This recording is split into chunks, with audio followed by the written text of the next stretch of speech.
धन धन सद्गुरु तेरा ही आसरा आपका हमारे YouTube चैनल में स्वागत है। वीडियो में बने रहे जी बेपरवाह मस्ताना जी की अपार रहमत से प्रेमी के पीपे कनस्तर में आटा खत्म नहीं हुआ।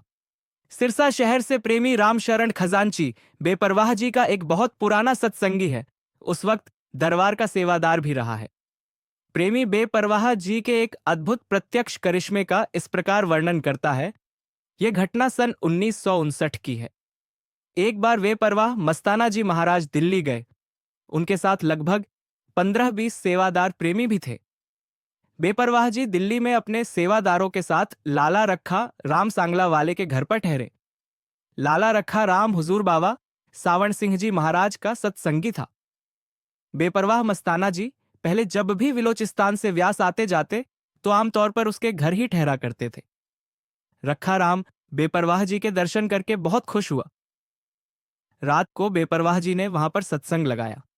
सारी रात शब्द व कव्वालियां आती चलती रहीं। सुबह होने पर सच्चे पातशाह जी अपने सेवादारों के साथ कनाट प्लेस की ओर घूमने चले गए और वहां से दोपहर को वापस उनके घर आ गए। रखा राम की पत्नी ने दोपहर का लंगर तैयार कर रखा था। वे परवाह जी के हुक्म से सभी सेवादारों ने खूब प्रेम से लंगर खाया। लंगर पानी से फारिग होने के बाद रखा राम ने बेपरवाह जी के पास अर्ज की, साईं जी, आप कितने दिन यहां पर और ठहरेंगे? क्योंकि उन दिनों दिल्ली में आटा वगैरह राशन कार्डों पर मिलता था। इसलिए रखा राम कहने लगा कि आप जी जितने दिन भी यहां ठहरेंगे उतने दिनों के लिए आरजी राशन कार्ड बनवा लेते हैं। इस पर शहनशाहों के शहनशाह मस्ताना जी महाराज ने हुक्म फरमाया, भाई राशन कार्ड नहीं बनाना, हम कल को ही चले जाएंगे। बेपरवाह जी की मौजिज दूसरी रात भी उसी तरह रात भर मजलिस चलती रही और दिन निकलने पर अपने सेवादारों के साथ बाहर घूमने को चले गए।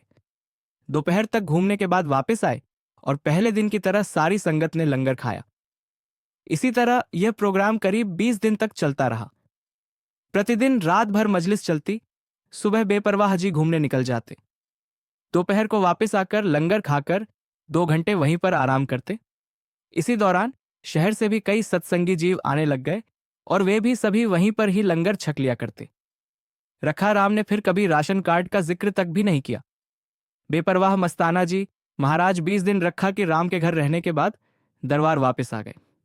उधर रखा राम ने अपनी पत्नी से पूछा कि इतने दिन इतना आटा कहां से आता रहा? इस पर उसकी पत्नी आटे वाला पीपा ही उठा लाई। उसने बताया कि वह तो इसी पीपे में से ही निकालती रही है। आज भी इसमें उतना ही आटा पड़ा है जितना कि बेपरवाह मस्ताना जी के आने से पहले था। सदगुरु जी का वह कौतक करिश्मा देखकर रखा राम आश्चर्यचकित रह गया। वह सोचने लगा कि बेपरवाह मस्ताना जी महाराज अपने 15-20 सेवादारों के साथ उनके घर 20 दिन ठहरे और हर रोज 20-25 आदमियों का लंगर बनता रहा। इतना आटा हर रोज इसी पीपे में से ही निकलता रहा है। मान लो यदि पीपे में उस वक्त 12-15 किलो आटा था तो वह 20 आदमियों के लिए कितने दिन चलता?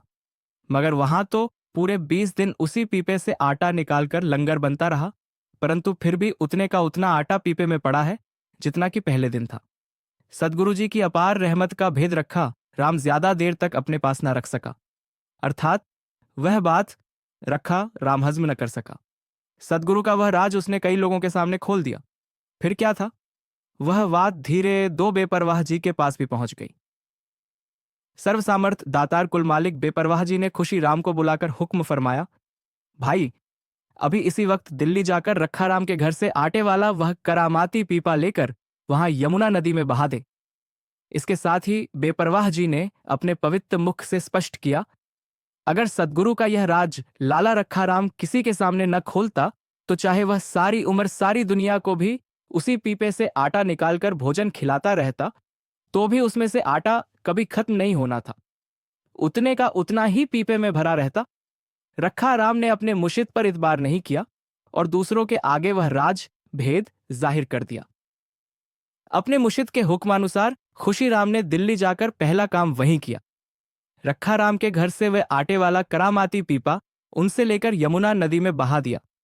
कुल मालिक के ऐसे निराले खेलों को कोई अधिकारी जीव ही समझ सकता है। जिन जीवों को अपने मुशित दातार पर पूर्ण भरोसा नहीं होता वह सदगुरु जी की रहमत को प्राप्त करने से खाली रह जाते हैं तथा बाद में सारी आयु पश्चाताप ही करते रहते हैं। धन धन सद्गुरु, तेरा ही आसरा। हम अगली वीडियो में ऐसा ही मालिक का चमत्कारिक नजारा लाएंगे। जी, आप सब इस वीडियो को और चैनल को शेयर करें और सब्सक्राइब भी करें। जी, धन धन सद्गुरु, तेरा ही आसरा।